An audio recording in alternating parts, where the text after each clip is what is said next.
J'ai une petite devinette pour vous. Je suis engagé politiquement, je suis à la tête d'une milice et on me demande des comptes parce que je suis fiché S par 3 fois. Lucienne qui dit fiché S et candidat aux législatives, c'est honteux. Qu'est-ce que vous lui répondriez? Et oui, Raphaël Arnaud, nouveau candidat de l'arc politique, mais attention, il n'est pas violent, il est militant de terrain et il se bat contre les méchants. Les méchants, c'est pas très gentil, les méchants. Marine Le Pen ne s'appelle pas Marine Le Pen, mais Marion Anne-Perrine Le Pen. Et oui, effectivement, elle a choisi ce nom pour paraître un peu plus prolo, parce que ça le fait moins bon. Mais hélas pour le soldat Arnaud, durant cette interview, la journaliste finira par révéler son petit secret.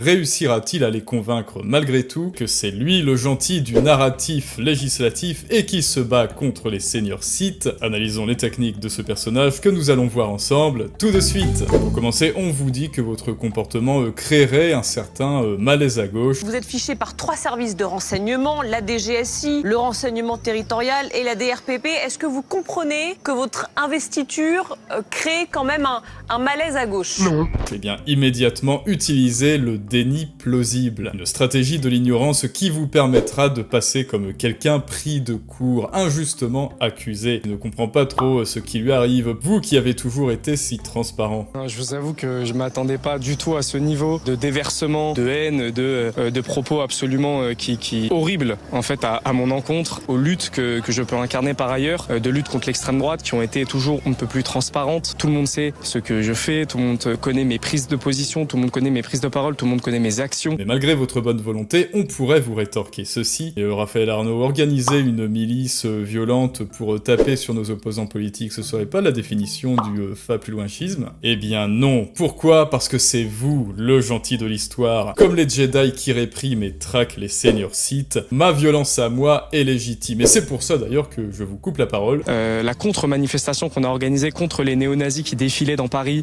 le 9 mai dernier. Sauf que Raphaël Arnaud, Arnaud, bien pu voir nos activités, c'est-à-dire qu'on tenait un village, je peux terminer parce que vous avez quand même passé de longues minutes et de longues heures à déverser des horreurs sur moi, donc je peux m'exprimer. D'où l'importance de toujours antagoniser et polariser dans le jeu politique. Vous vous battez contre les méchants, toujours avec des amis sérieux. Des amis sérieux, comme d'habitude. Toujours dans la joie et la bonne humeur. On tenait un village antifasciste avec des personnes âgées, des jeunes personnes, peu importe, toutes et tous mélangés, dans la joie, dans la bonne humeur, avec cette volonté par contre ferme de ne pas laisser un mot à l'extrême droite, de ne pas laisser une place à l'extrême droite, et c'est ça aujourd'hui qu'on vient me reprocher. Mais il est maintenant temps de passer, pour le soldat Arnaud, à la vitesse supérieure. Comme lui, quand les choses se corsent, précipitez-les dans un narratif juridique. C'est une couche supplémentaire qui renforcera votre narratif de base où vous êtes le gentil, qui vous permettra par la suite de faire de la pensée magique, parce que c'est vous qu'on harcèle. Qui est on, personne ne le sait vraiment, mais il faut rester vague. Ces groupes sont bien connus, qui ils sont, je n'en sais rien, simplement, ils existent.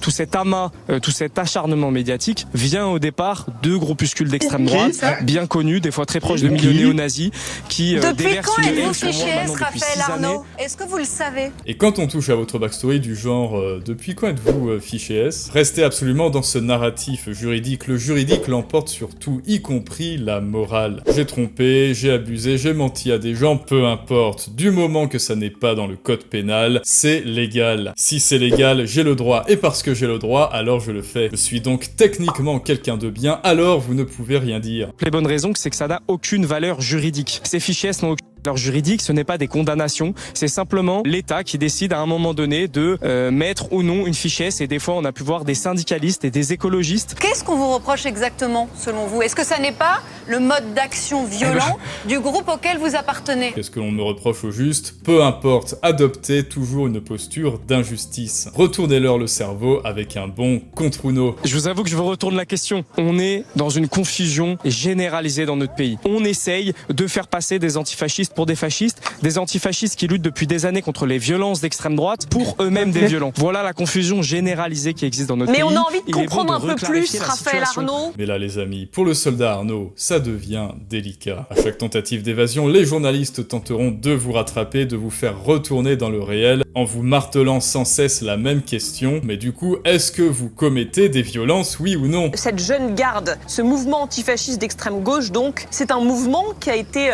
accusé de de violence, n'est-ce pas? Seule solution pour vous en sortir, édulcorer les faits. Tout ça n'a rien d'extrême, c'est juste normal quoi. Genre un truc que tu fais le dimanche pour te détendre.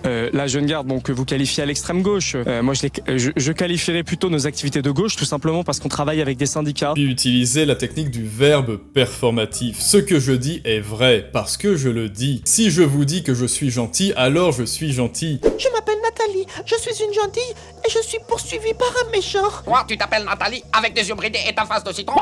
Et donc là, vous avez compris le principe pour s'en sortir. Édulcorer, euphémiser, bisounourser. Vous parlez d'un déchaînement Encore de une fois, violence et de haine. Oui, de haine, tout à fait, médiatique, encore une fois, je le rappelle, sur le terrain, tout se passe très bien ici à Avignon. Il ne peut plus rien. Nous arrivés d'affreux maintenant. Vous inquiétez pas, tout se passe très bien pour nous. Et pour esquiver à nouveau la question... Est-ce que vous comprenez qu'en termes d'affichage, être fiché S et de potentiellement siéger à l'Assemblée nationale, ça ne le fait pas, quoi. Vous voyez, même vous n'arrivez pas à faire campagne. Détourner l'attention sur eux par un appel à la responsabilité. Ouais, ok, vous arrêtez pas de parler de moi, mais là, regardez ce que font les députés. Derrière vous, une soucoupe volante. Je venais porter la responsabilité que vous avez en tant que journaliste. L'heure est grave. On parle de violence. Moi, je viens vous parler de députés du Rassemblement national qui ont été élus la dernière fois, qui sont à nouveau candidats, qui eux ont été condamnés. Moi, on me suspecte de violence, potentiellement, peut-être que... Moi, je viens vous parler de députés qui ont commis des violences comme Frédéric Boccaletti. Et maintenant, les amis, nous avons oublié quelque chose. L'arme secrète, l'arme maudite du monde moderne. J'ai nommé la victimisation, qui va vous octroyer un bouclier d'invincibilité contre toute remise en question. C'est faux, je ne suis pas le dirigeant d'une milice violente. Hop, sous tapis, je suis une victime.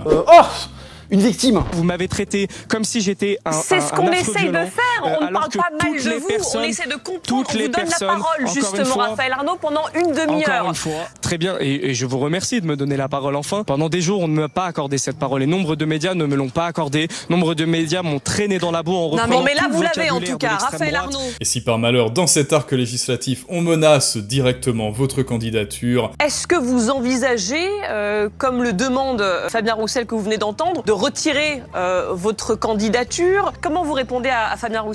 livrez-leur le storytelling de la Hesse. Vous êtes un outsider, vos actions nobles dérangent les puissants, vous agissez dans l'ombre pour le bien de l'humanité. Moi, le héros humain, simple, innocent, qui gagne le SMIC, ayez pitié de moi. Le fait que certains partis politiques aujourd'hui se sentiraient dérangés par ma candidature. Nous, des militants et des militantes de terrain, ça dérange parce que oui, on fait pas partie de ce monde politique. Je suis un travailleur, je suis payé au SMIC et oui, effectivement, ça peut déranger certaines personnes. En tout cas, on va aller jusqu'au bout de cette campagne et gagner contre le RN, c'est le plus important. Quand soudain, tout à coup, horreur, effroi et surtout plot twist, le héros Arnaud miséricorde, il nous cachait en vérité sa véritable identité. Tu n'es pas Frodon censé être le porteur de l'anneau, Arnaud, mais qui es-tu? J'ai une question à poser à monsieur Arnaud, parce qu'il dénonce peut-être à juste titre la confusion autour de sa candidature, mais est-ce que lui n'entretient-il pas cette confusion en se présentant sous un faux nom? Parce que Raphaël Arnaud n'est pas son vrai nom de famille. Donc je ne comprends pas comment vous pouvez ne pas dissiper cette confusion puisque vous avez changé de nom pour la députation, pour cette candidature. Exactement, ouais. T'es bien renseigné, toi. Sur ces petites révélations triviales, gagnez du temps, profitez-en. Détournez, non moi je suis honnête, regardez où est ma cagoule, bah y'en a pas. C'est normal, je suis authentique, j'agis à visage découvert. Votre réponse, Raphaël Arnaud? C'est faux. C'est très malhonnête de votre part. Ce nom, je l'utilise depuis le début de mon militantisme. Non mais vous appelez monsieur Arnaud, je l'utilise depuis... Je m'explique. Attendez, je m'explique. Grosse galère. Ce nom, je l'utilise depuis le début que je suis apparu à visage découvert. Parce que la lutte contre l'extrême droite, c'est pas drôle tous les jours. Mais là, on arrive à la fin et les choses se corsent vraiment. Alors on va passer en SSJ2. Pour cela, reprenez votre narratif juridique. Votre petit droit personnel est au-dessus de tout. À nouveau, justifiez tout par la punchline « j'ai le droit ». Puis ceci fait détourner instantanément l'attention vers le camp opposé. Je rappelle que c'est dans le droit, c'est-à-dire que j'ai le droit, comme Marine Le Pen. Marine Le Pen ne s'appelle pas Marine Le Pen. Et j'ai pas vu sur votre plateau des grandes esclaves parce que Marine Le Pen ne s'appelle pas Marine Le Pen, mais Marion Anne-Perrine Le Pen. Et oui, effectivement, elle a choisi ce nom pour paraître un peu plus prolo, parce que ça le fait moins bon. Mais hélas, à ce moment-là, Raphaël Arnaud ne peut plus s'arrêter. Et oui, il s'est pris dans la boucle du monologue de l'injustice. Je n'ai pas vu vos caméras, je n'ai pas vu vos caméras se précipiter sur la 7e circonscription du Var. Par contre, pour une histoire de quelques lettres sur un nom de famille, tout à coup, c'est l'alerte générale. Je vous avoue qu'encore une fois, les gens commencent à être dégoûtés. Alors justement, les gens ont le droit de poser des questions dans cette émission. Ça n'est pas un monologue,